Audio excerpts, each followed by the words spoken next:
In a quiet village called Namoda, there lived a young man named Kizo. Now Kizo was different from others in his big family. He was the only boy surrounded by sisters as far as you could count. They loved him dearly, and he loved them too. But little did they know, it was just a matter of time before the demon in him would incarnate. When Kizo turned 25, his time came in Namoda when a boy became a man. He couldn't stay in his parents' house anymore. It was the way things were. So Kizo packed his few things, waved goodbye to his family, and set off to a faraway town. His heart was filled with big dreams, and his feet moved quickly, carrying him far from Namoda. He dreamed of becoming rich, of wearing fine clothes and eating his fill every day. As he walked, the road stretched out like a long snake, winding through hills and rivers, leading him to the town that sparkled in his mind like a shiny stone. Kizo was ready to find his fortune, to become the man everyone would be proud of. And with each step, he whispered, "I'll come back rich. Just you wait." When Kizo finally reached the big town, it was nothing like Namoda. The buildings stretched up high like tall trees, and the roads were busy with people and noise. But for Kizo, things didn't go as smoothly as he had hoped. He tried many jobs, sweeping shops, carrying heavy loads, even shining shoes. But each time, something went wrong. Some days he earned a few coins, just enough to buy a small piece of bread, barely enough to fill his belly. His stomach rumbled like thunder every night, and still he kept going. At night, Kizo had no place to call home. He would lay down wherever he could find a quiet corner, under trees, beside tall buildings, or even under bridges. One day he'd sleep by the market, and the next night he'd be by the river, huddling against the cold. But despite all this, Kizo didn't lose hope. Each morning he woke up, brushed off the dust, and whispered to himself, "Today will be different." And with that, he kept searching, dreaming that somewhere in that big town, his fortune was waiting. One day, as Kizo wandered the streets looking for work, he spotted a big bright poster outside a grand house. The house was the largest he'd ever seen, with walls so high they seemed to touch the clouds. The poster read, "Job openings inside." Kizo's heart leapt with excitement. Maybe this is it, he thought, his hope sparking like fire. He didn't wait another second and went straight to the tall iron gate, knocking firmly. After a few moments, the gate creaked open and a woman appeared, her clothes neat and clean, her face calm. She led Kizo through a garden filled with flowers and trees to a man sitting right in the middle of the compound. This man was Juba, one of the richest men in the whole town. People spoke of him far and wide, not just for his wealth, but also for his strange ways. Juba never hired men. Every worker in his house, from the cooks to the guards, was a woman. His driver was a woman. Even the gatekeeper was a woman. But Kizo didn't know this. He stood in front of Juba, eyes wide with hope, and said, "Please, sir, I need a job." Juba looked at him, shook his head slowly and replied, "I don't hire men. It's my rule. Only women work here." Kizo's heart sank, but he didn't want to walk away empty-handed. He thought quickly and said, "Sir, I have many sisters back in my village. If you don't hire men, maybe I could bring my sisters to work for you." Juba raised an eyebrow, curious. He thought about it, then smiled. "If you bring your sisters," he said, "I will hire them. And for every sister you bring, I will give you half of their salary. You'll make money without lifting a finger." Kizo's face lit up. This was even better than he'd imagined. He could earn money and help his sisters find jobs too. "Yes, sir, I'll bring them," he promised, his voice eager, not even bothering to ask what work they'd be doing. As he walked away, Kizo's mind buzzed with plans. "This is it," he thought, his chest swelling with pride. "I'll show everyone in Namoda that I'm truly rich now." And with that thought in his heart, he started planning his journey back to the village to fetch his sisters, not caring to ask what kind of work Juba had in store for them. With excitement bubbling inside him, Kizo returned to Namoda, dressed in borrowed fancy clothes, and arriving in a shiny car he'd rented just for the trip, knowing appearing this way would make the villagers believe all the lies he was cooking. The villagers gathered around, their eyes wide with awe. They could hardly believe the sight of Kizo looking so grand, like a man who had made it big in the world. Kizo stood tall, flashing a proud smile. "I have great news," he announced, his voice booming with confidence. "I've built a big company in the town. It's a place of high business, and I've come back to give my family a chance to share in the success." His family and neighbors gasped, their faces lighting up with joy and pride. They listened closely as Kizo went on. "I want my sisters to come work for me. They'll have high positions, jobs where they'll manage others, earn good money, and drive fine cars. They'll become rich, and our family will be respected all around."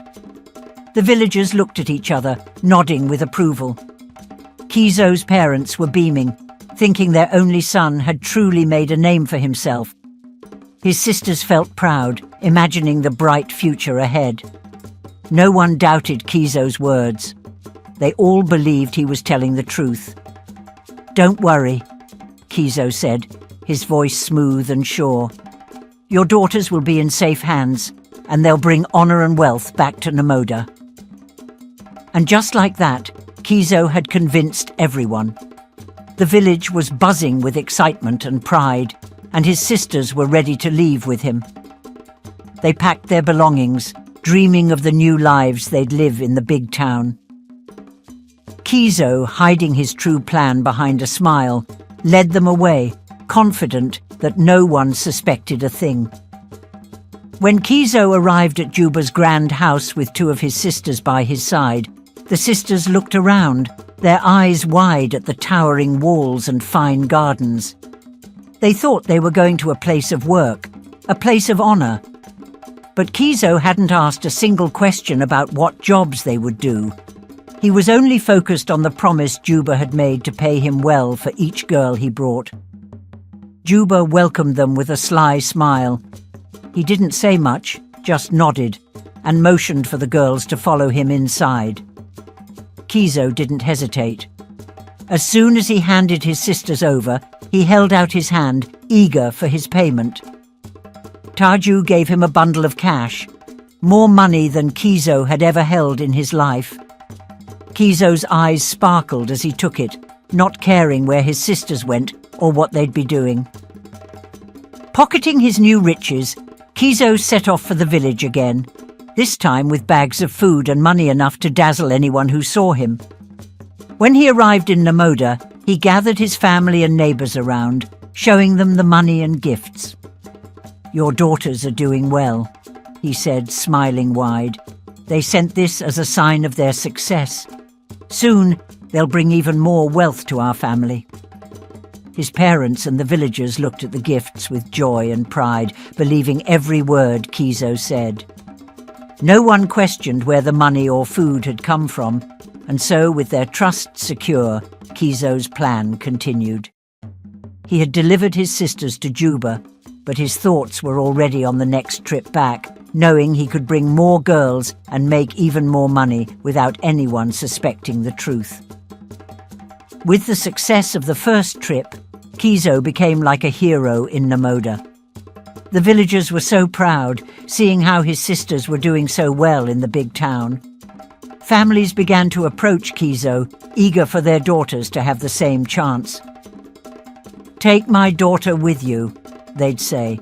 "Let her work in your company and bring honor to us." Kizo nodded, his mind already on the money he'd make. Soon, he returned to Juba, this time bringing 4 girls, 2 of his own sisters, and 2 girls from other families in the village. The girls were excited, hopeful that they'd soon have fancy jobs and a life of comfort. When they arrived at Juba's mansion, Kizo led the girls to the big gates without a single question. He handed them over, barely looking back as Juba's servants led them inside. All Kizo cared about was the weight of the cash Juba slipped into his hands. With each trip, Kizo's pockets grew heavier and his smile grew wider. He never stopped to think about what kind of work the girls were doing, nor did he ask to see his sisters. Juba was true to his word, paying Kizo each time he delivered more girls, and as long as the money flowed, Kizo didn't care to dig any deeper. Back in the village, Kizo became known as the man who brought riches. People looked up to him, and the families were pleased, believing their daughters were in safe hands. And Kizo, feeling like a king, only thought about the next journey, dreaming of more money, more riches, and more girls to bring to Juba. As the days turned to weeks and the weeks to months, the village grew quieter. Mothers missed the sound of their daughters' laughter, and fathers began to wonder why they hadn't heard any news. No letters, no messages, just silence. When villagers asked Kizo about the girls, he would flash a warm smile and say, "Oh, they're busy working hard, learning new things, and soon they'll come back with even more for us all." Then he would pull out bundles of food and coins, spreading them around. "Look," he'd say, "this is from your daughters. They wanted you to have these gifts to show they're doing well." The villagers accepted the gifts, smiling through their worries. The food was fresh, the money was shiny, and Kizo's words sounded sweet. But still, a shadow of worry hung in the air. Families whispered to each other, wondering why none of the girls had returned, even for a short visit. Could they really be so busy? They asked each other, worry glinting in their eyes like the faint light of stars on a dark night. Kizo, however, blinded by the shine of coins, didn't see the shadow growing around him. Inside Juba's mansion, the truth was darker than any of the girls had imagined. Juba had lied to them, promising jobs that sounded respectable, but the reality was something far more sinister. Every night, wealthy men from the town would visit Juba's house. The girls were forced to entertain these men, to do things they never would have agreed to if they had known. Juba locked them away, kept them isolated, and threatened them if they refused. They weren't workers, they were prisoners, made to suffer for Juba's profit. Whenever one of the girls tried to escape, Juba showed no mercy. He would have his guards drag the girl back, and the next day she'd be gone. No one knew where. The others whispered in fear, guessing that he'd harm any girl who dared defy him. The message was clear. Trying to escape meant certain doom. One night, Kizo's own sister Barbie noticed a small crack in the door. Her heart began to pound with a mixture of fear and hope. She looked around, seeing the other girls sitting silently, their eyes weary. "Come," she whispered, motioning to them. "This might be our chance." But the others shook their heads, their faces pale. "No, Barbie," they murmured. "He'll find us, and if he does—" They didn't finish, but Barbie knew the fear that held their voices still. She nodded, understanding their fear, but her resolve grew stronger. She had to try, no matter the risk. With a deep breath, Barbie tiptoed to the door and slipped through the gap, feeling the cool air of freedom brush against her face. She crept down the path, each step careful and quiet, like a mouse escaping a sleeping cat. Once she reached the street, she broke into a run, her feet hitting the ground like the fast rhythm of a village drum. Barbie had no idea where to go. The city was vast, with streets that twisted and turned like rivers, and she felt as small as a pebble in its wide expanse. For days, Barbie wandered, unsure of where to go. She had no food, no friends, and the city felt like a maze, twisting and winding like endless paths. But she kept moving, hoping to find someone, anyone who might help her. Meanwhile, Kizo, still basking in his newfound wealth, was summoned by Juba one day. Juba's face was dark, his eyes colder than Kizo had ever seen. "One of your sisters, Barbie, is missing," he said, his voice as sharp as a knife. "You have to find her and bring her back. If she escapes, I'll stop paying you. Remember, we made a deal." Unsettled but afraid of losing his fortune, Kizo set out to search the city for Barbie. He wandered the busy streets, calling her name and asking strangers if they had seen her. Days passed, and just when Kizo was starting to lose hope, he saw her, sitting weak and dirty outside a police station. "Barbie!" he called, his voice filled with a mix of relief and anger. Barbie looked up, her eyes red and weary. The sight of her brother broke her down, and she fell to her knees, tears streaming down her face. "Brother," she whispered, her voice trembling, "you don't know what's happening in that house. Juba, he's a monster. Every night he brings in strange men, rich men who—" She choked on her words, the memories too painful to speak. "We're prisoners, Kizo. We're forced to do horrible things I can't even say." Kizo's face went pale, but he quickly hardened himself, remembering Juba's words and the promise he had made. He had taken an oath to keep quiet, to never betray Juba, no matter what. If he broke it, everything, his money, his status, his so-called success, would vanish like smoke.